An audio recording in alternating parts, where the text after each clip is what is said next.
Okey, hari ini nak terang tindak balas redox dalam penyesaran halogen daripada larutan halidanya. Halogen ni kita tahu dah dia kumpulan 17. Lepas tu jenis halogen yang boleh sesarkan larutan halidanya tu dia Cl2 klorin, lepas tu air bromin, lepas tu air iodin. Halogen halida tu dia terbentuk bila halogen ni dia terima elektron. Contoh dia Cl negatif, Pr negatif, I negatif. Semakin atas kedudukan halogen ni, dia kecenderungan untuk menerima elektron ni bertambah. So means dia terima elektron. Bila dia terima elektron, so dia mengalami tindak balas penurunan. Bila tindak balas penurunan, dia automatik jadi ejen pengoksidaan. Halida ni pula, semakin dia menuruni kumpulan, dia kecenderungan untuk melepaskan elektron ni dia tinggi. So bila dia lepas elektron, dia mengalami tindak balas pengoksidaan. So bila dia tindak balas pengoksidaan, dia automatik jadi ejen penurunan. Okey, penyesaran halogen daripada halida ni dia macam penyesaran logam. Lagi atas kedudukan halogen, dia boleh sesarkan larutan halida yang bawah dia. So contohnya macam Cl ni, dia boleh sesarkan bromin. Lagi, Cl boleh sesarkan iodin. So kalau bromin ni, dia boleh sesarkan iodin saja. Kalau iodin ni, dia tak boleh sesarkan siapa-siapa sebab kedudukan dia bawah. Halogen yang lebih elektronegatif menerima elektron dan bertindak sebagai ejen pengoksidaan. Dengan ini, halogen yang lebih elektronegatif mengalami penurunan untuk membentuk ion halida. Bawah tu dia punya persamaan X02 tambah 2I menjadi 2X negatif. X02 tu mewakili halogen yang lebih elektronegatif. So boleh ganti masuk dan selesaikan persamaan dia. Bagi halida pula, ion halida yang kurang elektronegatif melepaskan elektron dan bertindak sebagai ejen penurunan. Dengan ini, ion halida yang kurang elektronegatif mengalami pengoksidaan untuk membentuk molekul halogen. Bawah tu persamaan dia 2Y negatif menjadi Y kuasa 2 tambah 2I. Y negatif tu mewakili ion halida bagi halogen yang kurang elektronegatif. So kalau ganti masuk boleh selesaikan persamaan. Okey, ini adalah salah satu eksperimen iaitu penyesaran iodin oleh klorin dari larutan kalium iodida. Prosedur dia yang pertama, kita akan masukkan 2 cm padu larutan kalium iodida ke dalam tabung uji. Yang kedua, kita akan tambahkan beberapa titis air klorin sehingga tiada perubahan dapat dilihat. Yang ketiga, campuran ini akan digoncang dan dipanaskan dengan perlahan. Bila dia dah panas, larutan kanji ni ditambah titis demi titis sehingga tiada perubahan dapat diperhatikan dan pemerhatian dicatatkan. Perhatian bagi eksperimen ini ialah larutan tidak berwarna kalium iodida menjadi perang. Kedua, apabila beberapa titis larutan kanji ditambah, larutan bertukar dari perang kepada biru tua. Inference bagi eksperimen ini ialah iodin terbentuk mendakan biru terbentuk apabila larutan kanji ditambah mengesahkan kehadiran iodin. Okey, untuk kita macam mana kita nak kena pasti bahan tu dia mengalami pengoksidaan. Okey, contohnya kita ambil kalium iodida. Kalium iodida. Dia akan mengalami pengoksidaan. Jadi ion iodida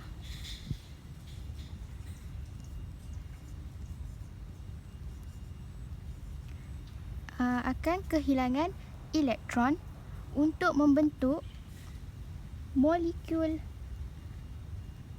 iodin.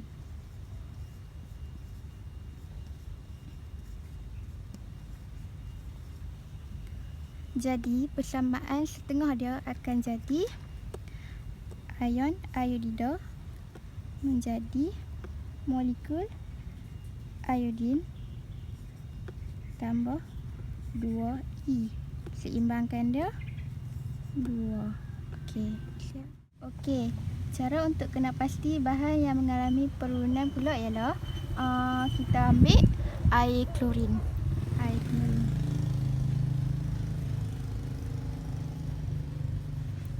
Air klorin akan mengalami penurunan.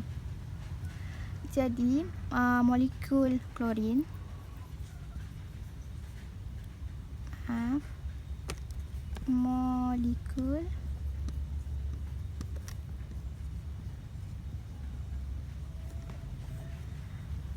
akan menerima elektron untuk membentuk ion klorida.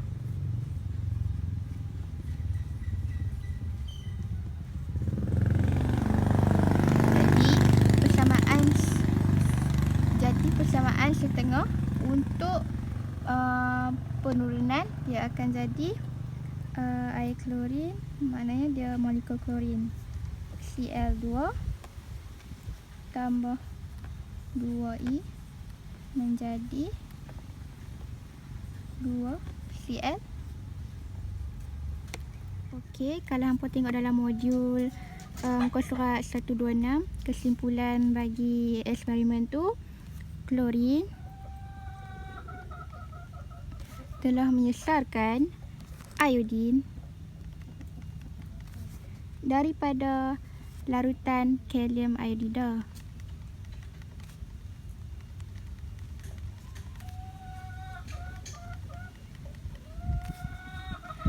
Ion iodida telah menurunkan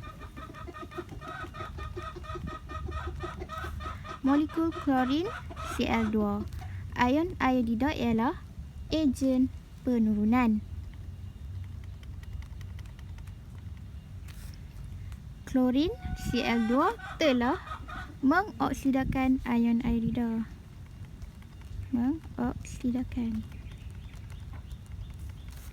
Klorin ialah ejen pengoksidaan.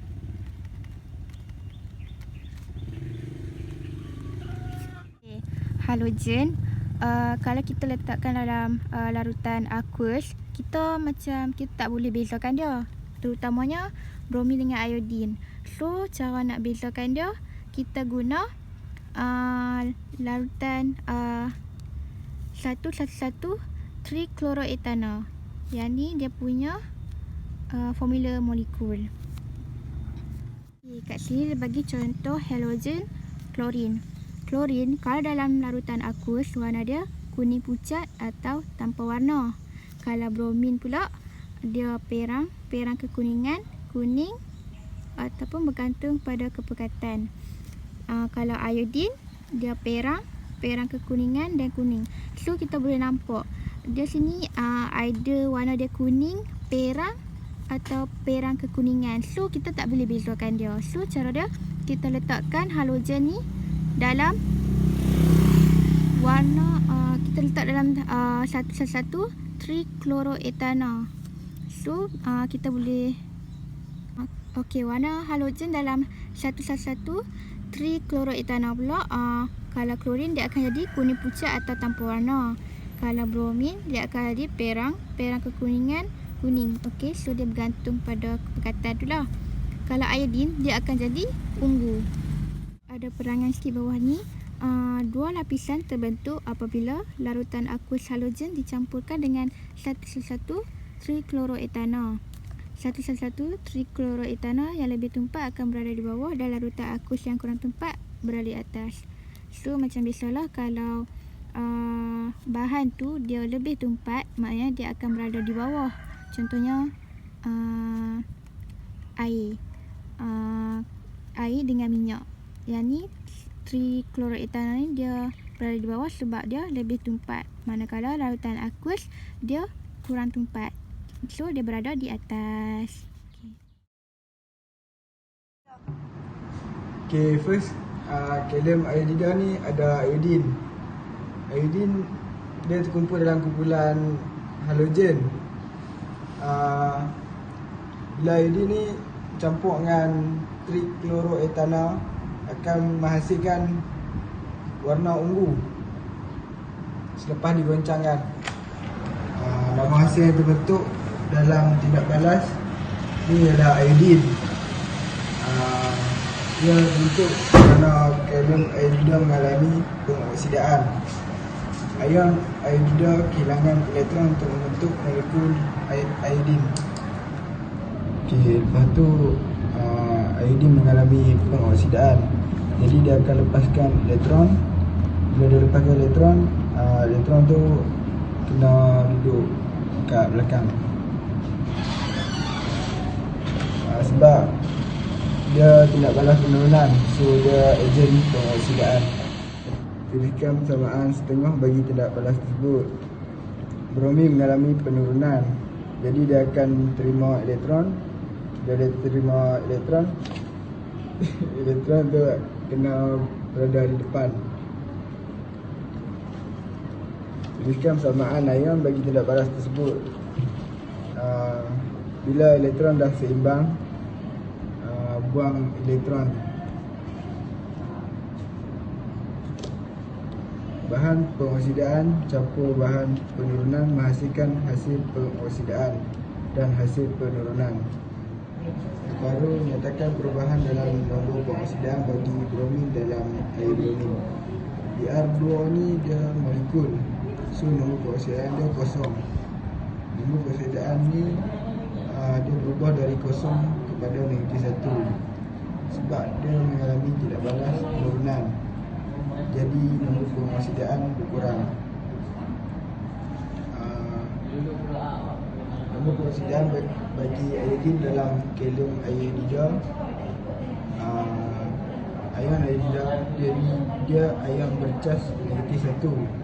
Jadi nombor pengoksidaan berubah dari -1 kepada kosong sebab dia mengalami tidak balas pengoksidaan.